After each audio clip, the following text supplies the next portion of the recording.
How's it going, guys? All right, so this is my discussion board for this week. For the first question, what are your thoughts on the current digital divide, and its impact on student accessibility and learning?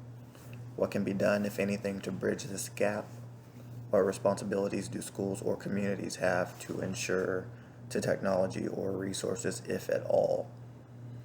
So the first thing is that I do understand that not every student will be able to access and connect to the internet when they're away from school, due to a few different factors. Living in rural areas, low income, a few different things. But I don't feel like children are being held back in learning because of those situations. If a school's made aware of the situation of each student, I do feel like digital assignments can be transferred to paper.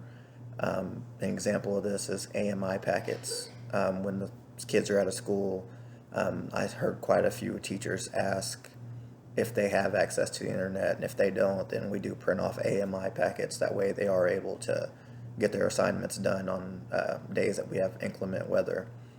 In addition to that, businesses have free Wi-Fi access, and phones have hotspots. So access to the internet can be available if internet access is needed. Many schools also provide technology for students, such as iPads, Chromebooks.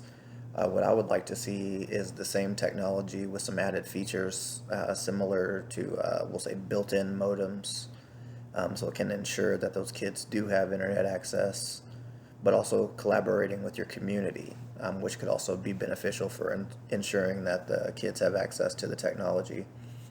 This could be done by setting up sponsorships with local businesses, churches, having different fundraisers to secure funds for the cause, speaking with internet service providers to see if they have different programs that can help the schools.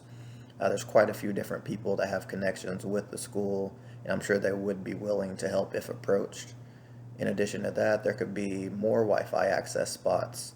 That way, students will have more internet access rather than having to go to McDonald's or their local library. If there were more businesses with those access spots, then children would have more access. An issue with that, though, would be those networks would need to be secured, protected, so we can ensure that they're staying safe. But overall, I do believe speaking with local officials and leaders would be a big factor in bridging the digital divide gap.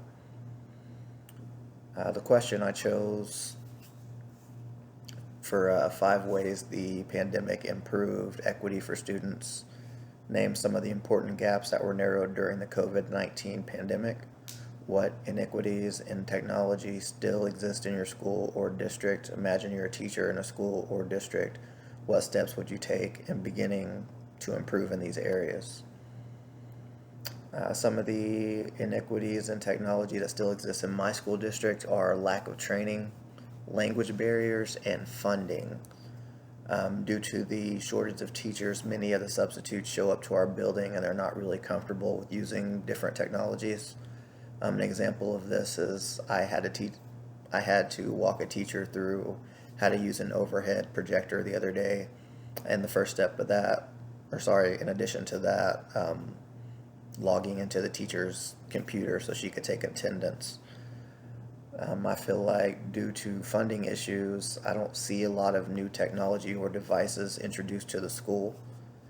Many of the supplies are being reused and they're beginning to show signs of wear and tear.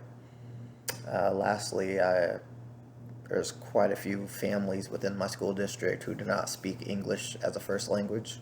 So even with internet access, they may have trouble navigating and understanding what's required so they can help their kid outside of school. Some of the steps that I would take would be speaking to administration to find out where I can become involved, making sure that all the information is communicated in a language or a way that the parents can understand, setting up different training workshops to collaborate with substitutes. Will occasionally work when it comes to the technology issues or teaching them the technology that they'll need when they're in the classroom. And lastly, seeing if translators are available to send messages to the parents about expectations, just kind of about how to navigate the technologies required. So thank you for your time.